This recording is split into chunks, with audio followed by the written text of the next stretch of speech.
Today I'm going to be sharing with you one of my favorite recipes that my family loves, and it is baked sweet and sour chicken. So I'm going to go ahead and show you the ingredients. So on the lineup for the list of ingredients, we have about 2 pounds of chicken tenders. We have some salt and pepper. We will use 1 cup of cornstarch, some eggs. We were going to be using some vegetable oil to cook our chicken into. And then the sauce that we will make is going to be about 1/2 cup of sugar. It will be 4 tablespoons of ketchup, 1/2 cup of apple cider, a tablespoon of soy sauce, and some garlic. So let's get started.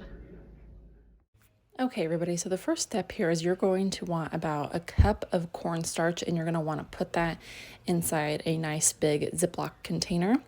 The next thing you're going to do is you're going to want to go ahead and dice up your chicken into bite-sized pieces. But the first thing that I like to do is I like to go ahead and make sure that they are coated with salt and pepper on each side before I start cutting them up, just to make sure that they are nice and well seasoned before coating them in the cornstarch. So after you have diced up your chicken, you're going to want to throw it obviously into the bag of cornstarch. And once you get it all chopped up, you're going to go ahead and seal your bag, and you're going to shake that whole bag together to make sure that all your pieces of chicken get nice and evenly coated into the cornstarch. You're then going to go ahead and take your 2 eggs and whisk them together. Then take all of your chicken pieces that are coated in cornstarch and start dredging them through the egg and putting them in your frying pan. Now you want to make sure that your frying pan is already nice and well heated with a good couple tablespoons of oil. I don't like to use too much oil, but you do want to make sure that there's enough in the pan. You can obviously also use coconut oil if you would prefer.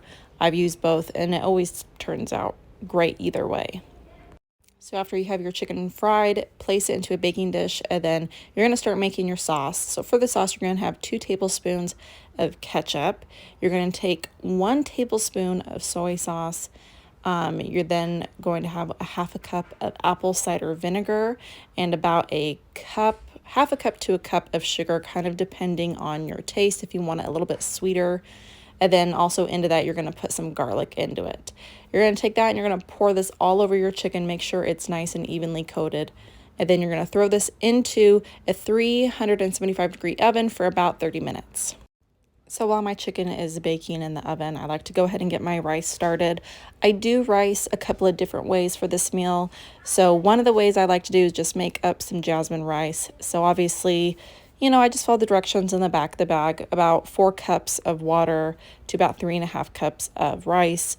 A lot of times, if I plan really nicely ahead, I will have the rice made up the day before, and I can make a really delicious, kind of fried, Chinese fried rice, whatever you call it. I can't think of the name of it, but I will go ahead and I'll put an egg in there with it. I'll chop up some ham and make it in that style. Or at times we have actually bought a hibachi rice that is from the freezer section at my local Walmart, and it is really good as well.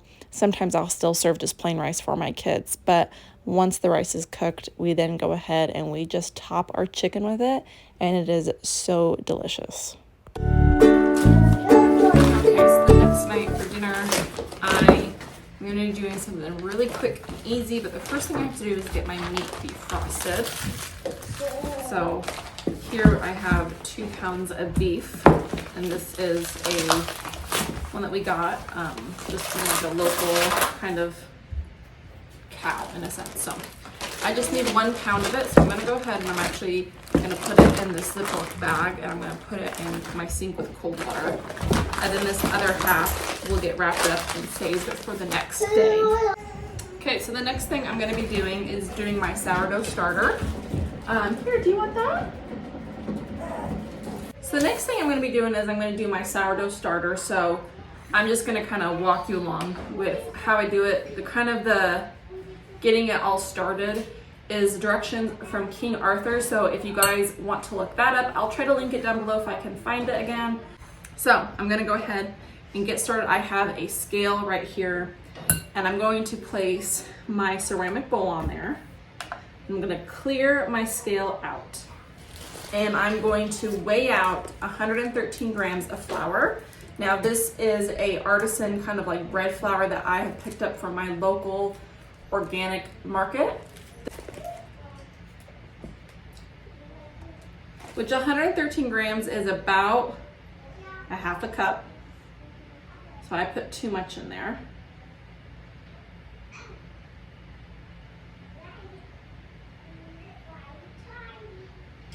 Okay, 113 grams. The next thing I'm going to do is now I'm going to measure out 113 grams of cool water. In a clean measuring glass, I've cleared out my scale, 113 grams of water, which is again a half a cup.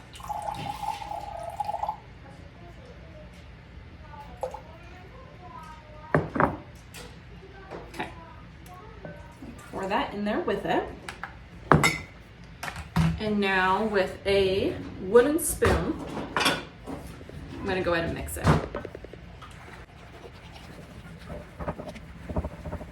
And let this sit for 24 hours, and then I'm gonna feed it again tomorrow, and I'll show you that tomorrow.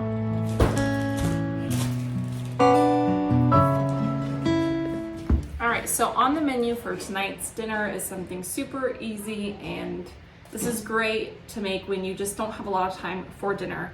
This is kind of like a pre-made chili from Costco. I believe this is like a bison chili, and I'm actually just going to go ahead and use this as the base of my meal. I'm gonna end up adding more meat to this, maybe some more beans, and I'm just gonna serve it along with a slice of bread. Maybe I might make some corn muffins, we'll see, but that's gonna be a super easy meal for tonight. So let's go ahead and get into how we do this. All right, so you guys know the drill. Go ahead and throw on an apron because we don't want to get our clothes dirty. I always like to go ahead and put some butter or olive oil in my pan when I am cooking with more of a leaner fat or a leaner cut of beef. And this is a leaner beef, so I do just like to add a little bit of fat kind of back into it just to kind of make it a little bit easier cooking. Otherwise it gets really dry and kind of stuck to the pan. But anyways, what we're first going to do is I just need to get this beef cooked up. So once the beef is cooked, I go ahead and I like just to give it a good seasoning of just salt and pepper to make sure this portion of it has flavor. And then I went ahead and added in this bison chili, and it's so good. I had no idea it was going to be as good as what it was. It was very flavorful, and I think the thing I liked about this is it wasn't super spicy. I know typically when I make chilies or chili, I can make it a little bit on the spicier side, which my kids don't always love. So this was nice. I did go ahead and add just a little bit of water to it to kind of like thin it down because it seemed really thick. But I know as obviously it heats up, it was going to get thinner too. After that, I went ahead and added in a can of black beans. I did later on and go back and add another can of kidney beans, but after this, added some of this garlic paste, which is so nice to have on hand. Gives things lots of flavor, and then I did use a squirt of this tomato paste. Went ahead, stirred it all together, and I wanted to kind of let it all simmer and just bring all the flavors together more. So I went ahead and probably let it simmer for 10-15 minutes, not too long. And then I went ahead and served this with some sour cream, cheddar cheese, and some green onions, which will really just put it over the top. This was so yummy and delicious. Me and my husband loved it, and my kids loved it. I honestly made myself sick off eating this because I ate so much of it because I was just in love. I thought it was really good. So if you guys see this bison chili at Costco, I would definitely give it a try. I also went ahead and served some of this really yummy sourdough bread with it, which was a really nice addition. Felt very homey and rustic.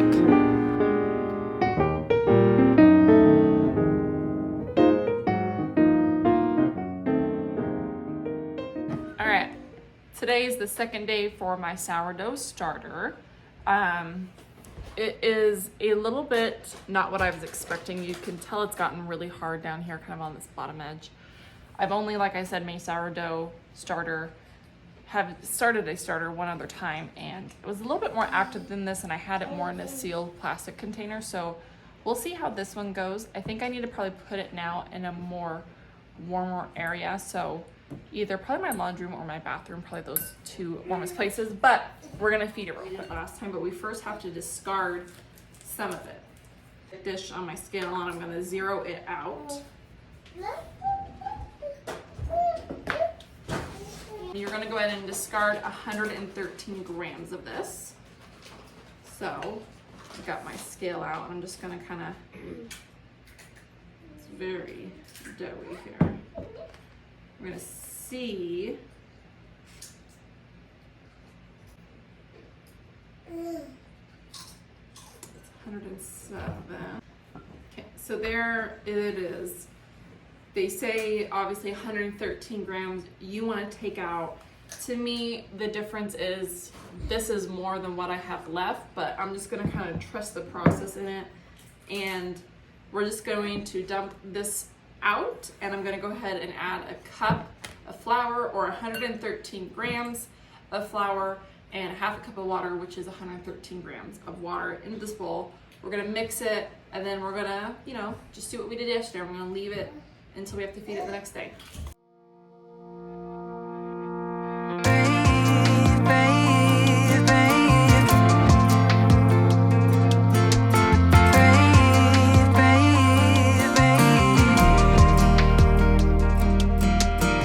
Not long ago, you got hurt, someone did you wrong. I can see it in your eyes, it's like your fire is gone.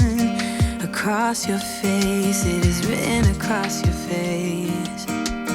If you wanna talk, I'm right here, not gonna leave your side. Just feel free to open up when the moment's right. Across your face, it is written across your face.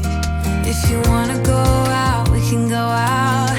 You can hide away just for one night. But if you wanna cry, just let it out. I'm by your side now. Just hold on a bit more, 'cause I know you only see the rain, not the rainbow deep down. Okay, dinner for tonight is gonna be another quick and easy dinner. And this is actually a kind of like, I don't really want to call it a recipe, but it kind of is. It's really a dump and go recipe that is actually from my dad. And this is what he calls his Cowboy Casserole. And I think simply the name got called that because I think one time my kids asked what he was making them, and he just kind of came up with Cowboy Casserole. So what we have for our ingredients is we have a pound of beef, and we have 2 packets of just this chicken flavor rice from the Knorr brand. And this is just what we're gonna use. I might go ahead and add this other one in there just to, because my kids love this, and so they eat a lot of it, so I need to like really kind of add a lot of stuff to it. So we might end up using just this kind of rice-a-roni. I just have a lone one in there. But this right now is honestly all that you need for it. So let's go ahead and get started making this. All right, so by now you guys know the drill. Grab an apron and put it on, and we're gonna get to cooking this dinner. Of course, I'm gonna do the same thing that I did last time, add a little bit of butter to my pan, just to, of course, add back in a little bit of fats since I'm using some leaner beef. So once my beef is cooked up, I went ahead and added a little bit of salt and a little bit of pepper into here. Didn't want to over season it too much since I know the rice already had some seasoning in it. I did go ahead and find this rice, cauliflower, and broccoli that was kind of like a cheesy version inside my freezer. So I went ahead and just added that to it to add some vegetables to the dish, because sometimes I am really bad. I get in a bad habit of forgetting about vegetables. But this was really great because you would have not seen it within the rice. I went ahead and then added the rice as according to packaging. You want to throw in so much butter in there with it. I think it was like 2 tablespoons for each package. And so since I was doing the 3 of them, I just threw what was ever left was on my butter dish. It was probably too much, but it turned out to be really good. I went ahead and added the appropriate amount of water, and I just had to let this wait and come to a boil. Ooh, look at that steam. You could give yourself a facial in that. So once it came to a boil, I covered it with the lid, and you have to let it cook for about 15 minutes. Once it was done cooking, I like to go ahead and throw in some shredded cheese with it, usually whatever I had on hand, but it makes it just that much better. And then sometimes I'll go ahead and put the lid back on it and kind of just let it melt. So I definitely like to serve this along with a salad. We like to top it with some hot sauce, maybe some sour cream or ranch, but this is a quick and easy meal that is delicious.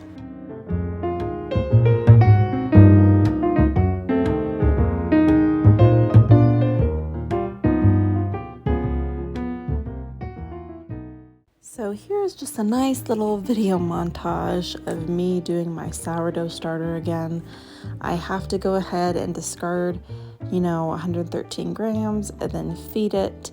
I do this for about 7 days. I know around day 4 you want to start feeding it twice a day, but by the end of day 7 you have a fully functioning sourdough starter.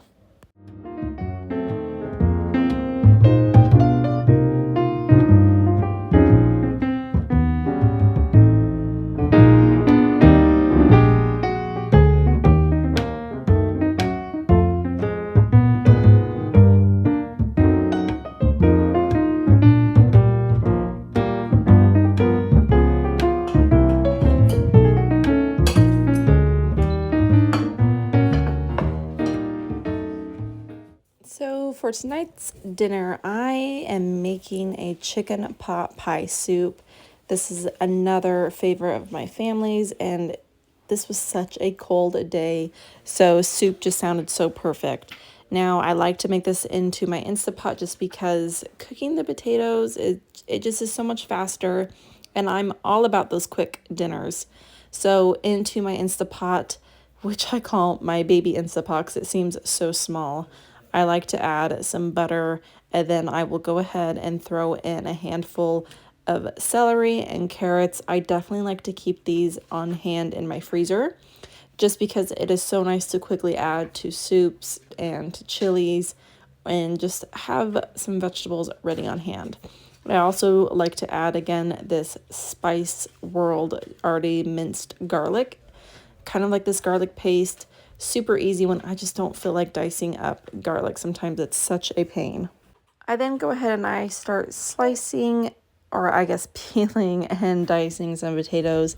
I usually use anywhere between 4 to 6 potatoes on this, or honestly, whatever I have on hand. Once I get those thrown into my Instapot, I really like to season this soup generously with pepper and salt, especially for those potatoes. And I really like to go ahead and add in some poultry seasoning. That's what I think gives it that real chicken pot pie flavor. I then go ahead and I add in some chicken broth. I'm actually here using some bone broth, which is excellent if anyone in your family is sick, but I usually put in about 3 to 4 cups of liquid. You can even just use water if you want. So you only need to have this in your Instapot for 10 minutes, but it just makes the potatoes just so perfectly tender. I then go ahead and start chopping up my chicken. I luckily had some rotisserie chicken on hand. So just use whatever you have on hand. But probably roughly about a pound or 2 of chicken goes into this soup. I also usually always add in about a cup of milk. I actually didn't have any milk on hand, but I did have evaporated milk, which worked just as well. So I put a can of that into my soup this time. I go ahead and once this is done cooking, I typically like to give it a taste because this is where I feel like I'll adjust the seasoning, whether I need more salt, more pepper, more of that poultry seasoning. I do sometimes like a good bit more pepper into mine. But this is such a warm, delicious soup. I love condiments. I a lot of times will serve this with sour cream or with a little bit of cheese on top. So I did want to throw this in here, but I went to Walmart to get some new plates, and I love the Pioneer woman plates, and I just had to get like a little variety of them. I found this really cute Let It Be mug and some of these really cute little mini loaf pans that I honestly just could not resist buying. I thought they'd be perfect for the holiday season when I want to make up some mini pumpkin loaves. I just love this so much. Okay, hey everybody. Right now, the last few days I haven't made dinner and we've done takeout food just because we're actually been super busy these last few nights, and just I haven't ended up not having the time to make dinner, so I've resorted to fast food. And you can only eat so much fast food to the point you feel really gross and disgusting. And so I'm at my point now where I feel really gross and disgusting. So I am actually cooking dinner tonight, so that's a win, but I'm gonna make myself a snack right now. And I want to show you guys a really delicious snack that I like to make, apple nachos. So I don't know if everybody knows this, if it's really big or not, I don't know, but I remember I saw it once, tried it, and I loved it. So right here, I just have a really clean gala apple. And I'm gonna go ahead and I'm just gonna obviously do some slices. I do like to make my slices a little bit thinner, I guess. And obviously you can use however many apples you want. Usually if I'm doing some for like my kids and all of us, I'll use about 3 to 4 apples. And my kids do love this. So this is kind of like a really healthy dessert or a really kind of nice little sweet snack, however you want to look at it. I'm gonna take my peanut butter, I'm gonna melt it. So take, depending on how many people, I would say for probably about 1 person, use about a tablespoon of peanut butter. And we're gonna heat it up in the microwave. Okay, so once your peanut butter is heated up, because it just makes it easier to do a drizzle over your apples when your peanut butter is nice and warm. And there's something about just peanut butter being warm that I swear it's better. So next you're just gonna kind of get this on your apples. So the next thing I'm gonna do is I'm gonna add some shredded coconut. Now this is sweetened shredded coconut. Obviously use whatever you want. I think probably normally I wouldn't do sweetened. This is all I have. But I just like to go ahead and sprinkle on some coconut. The thing that I like about doing this is it's so versatile. You can make these however you want. You can do them with caramel, with a caramel sauce, with peanut butter, with chocolate drizzle. You can do obviously your shredded coconut. You can do actual nuts. I like to add granola onto it, and this is literally by far my favorite granola is this keto nut granola. You can find this at Walmart. It is obviously more pricey, but it is so good. It's the best granola I've ever eaten. So I literally just have a little bit left, and I'm gonna sprinkle all of it on here. Now this can be totally where you end it and eat it as is and it's still gonna be good, but I want a hint of chocolate on mine.